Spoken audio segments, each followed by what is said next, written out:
Hi, we're talking here today to Spring into Action painters. Thanks so much for signing up and for your willingness to paint.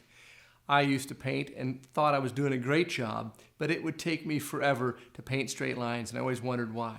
I'd end up with paintbrushes that looked like this, and I couldn't get the edging quite right.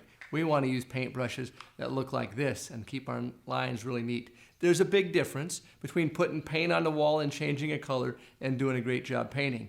And so I hope that this Spring in Action you can learn some great tips from my friend Dave and Tony, who are going to share with you. They're professional painters.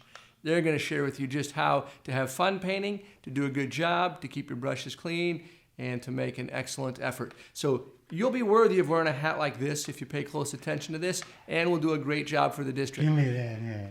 Okay, now, there you go. And You want this brush or this Get brush? a good spray gun. Okay, then. Well, hello, my name is Tony, and today I'm going to give you a few tips on brushing techniques that you can use during the Spring in Action painting time you're going to have. So the first thing I would like to talk about briefly is make sure that you have plenty of drop cloths and that the floors are protected against spilling.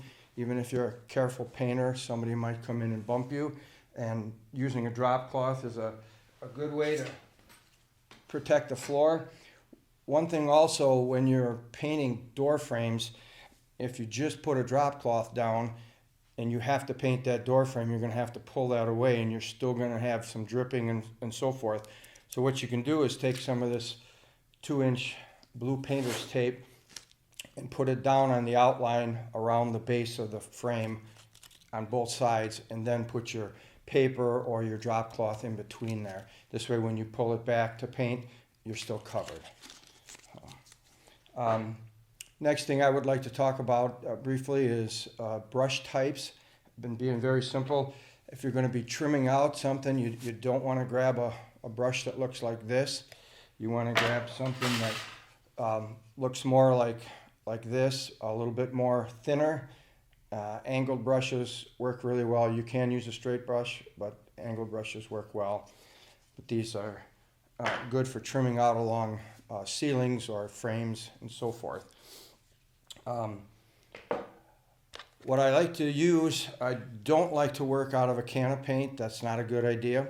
Is every time you dip into the paint, you can either kick your bucket over, or you contaminate. Every time you get dirt on your brush, you'll be putting it back in the bucket. So what I like to use is one of these handy dandy little paint pails. You can pour some paint into that. It has a little magnet on it, holds your brush up and out of the paint. Got a little bit of a handle here, which makes it convenient to dip and go ahead and do your thing. You can always add a little bit more paint as you go along. Before you get started, I wanted just to demonstrate a little bit and talk for a minute on taping. There's pros and cons of using tape when you're trimming in along this is a casing around a door, or from a wall to a ceiling, or whatever. Taping can come in handy if your surface that you're putting your tape on is smooth. You simply would apply the tape along the edge you do not want the paint to get on. Put it right along the edge and push down with your fingers. The results are only going to be as good as how you apply that tape.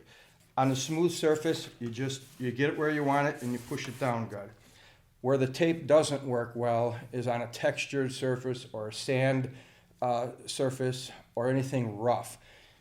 Because if the paint can't go flat down and seal well, you'll get what's called bleed by, and when you apply your paint, it'll actually go and suck up underneath the tape. And then when you pull your tape off, you have a terrible result there.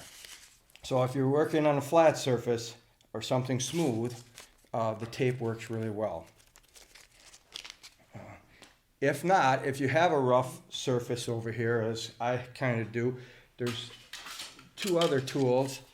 They sell these like at Menards or whatever. It's actually like the old Venetia blind piece. It's a little guard like that, and you can set that right up along that edge, and then take your brush and paint, and then move your tool down like that. That keeps the paint on here and on your trim and not on your wall.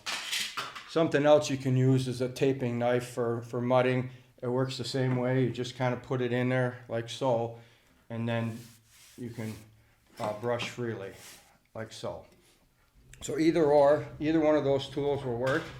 Or if you have a steady hand and you want to get in there and do that, you can do that as well.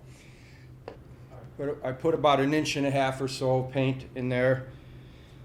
Okay, now what I like to do is, and everybody's different, but when I dip my brush, I like to get it in there about 1/2, 3/4 of an inch. And I don't particularly brush it off because then I don't have paint on one side. I only have it on both.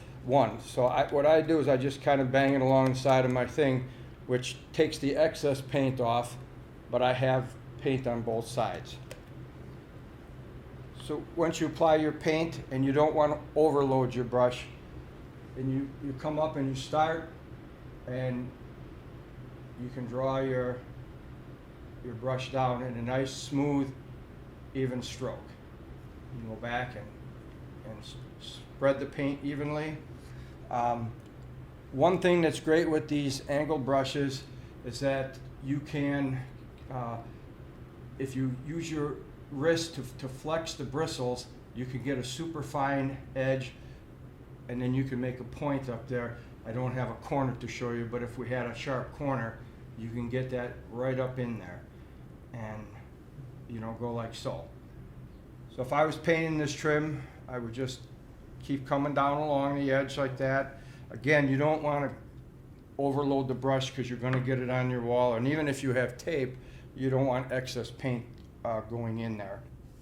When you're putting your paint on,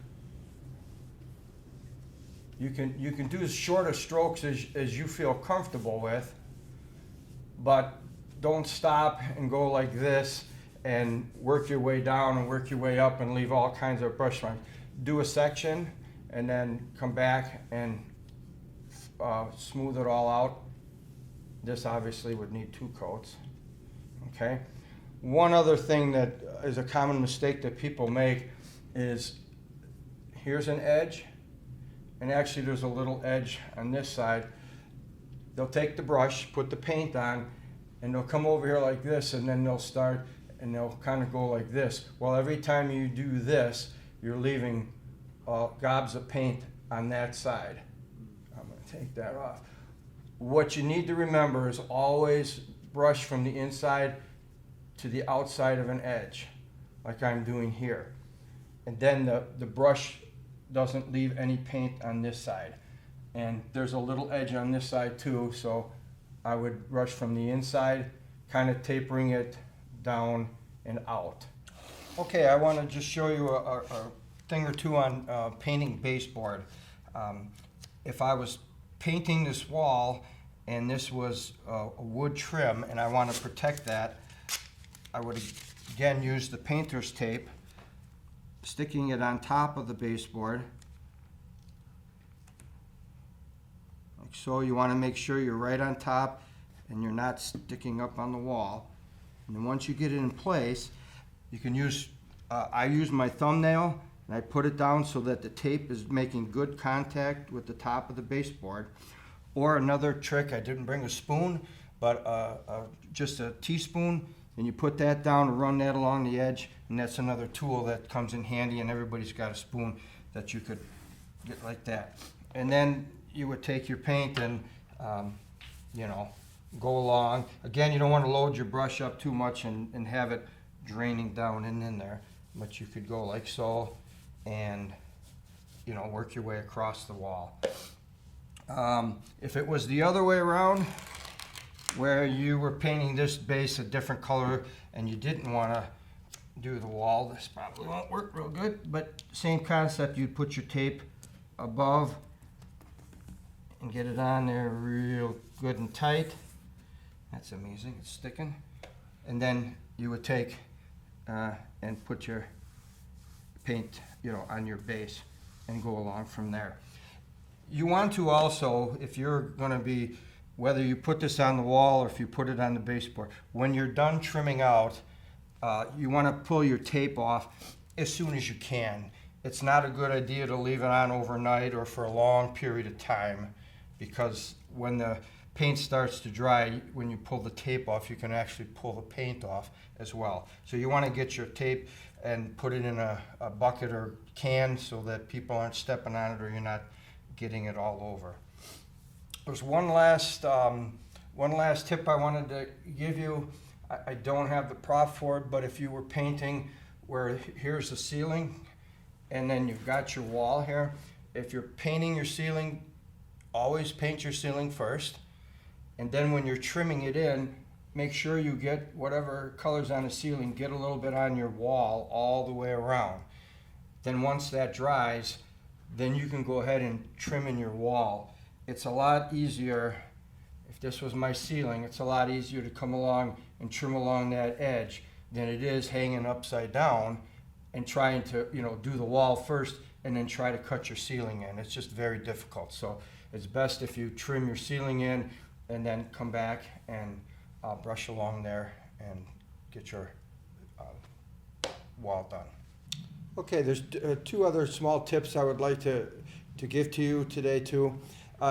Before you start painting and you have your brush that you've chosen and it's dry, one helpful thing is to dip it in water, a bucket of water, shake it out or wring it out with your hand to get the bristles damp. That'll help keep the paint that rides up on the bristles from drying and sticking. It'll help keep things wet, and it works a lot nicer.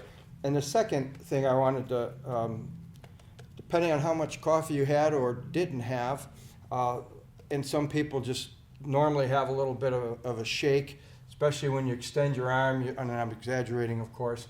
One tip that would help brace that is I like to use my little pinky here, and I'll take it's hard to see, but I'm using this as a second leg.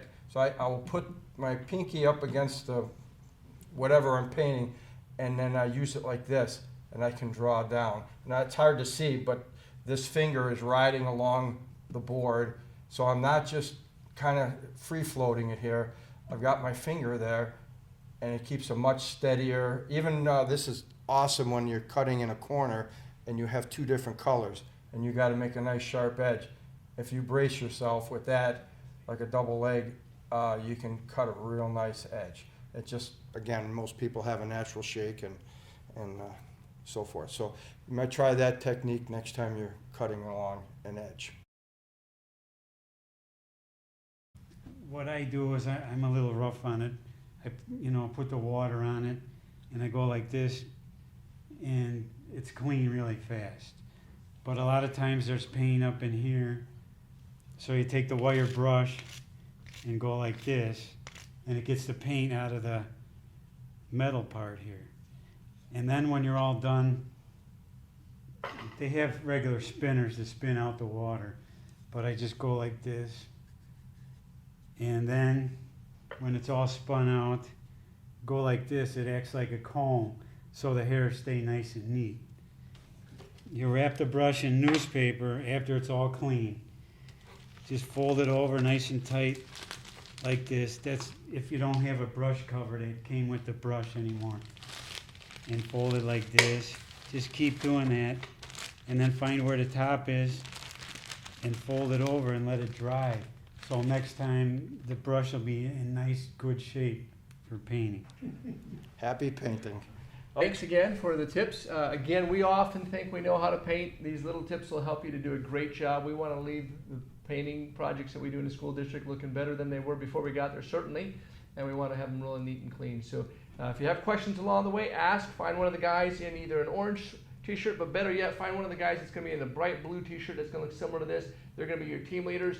They'll give you tips on those things along the way. One of the things we want to do is learn while we serve. So we can learn humbly from one another, become better at what we do, and do a great job. Thanks again, Tony and Dave. You're welcome. Thank you. Now clean up your mess.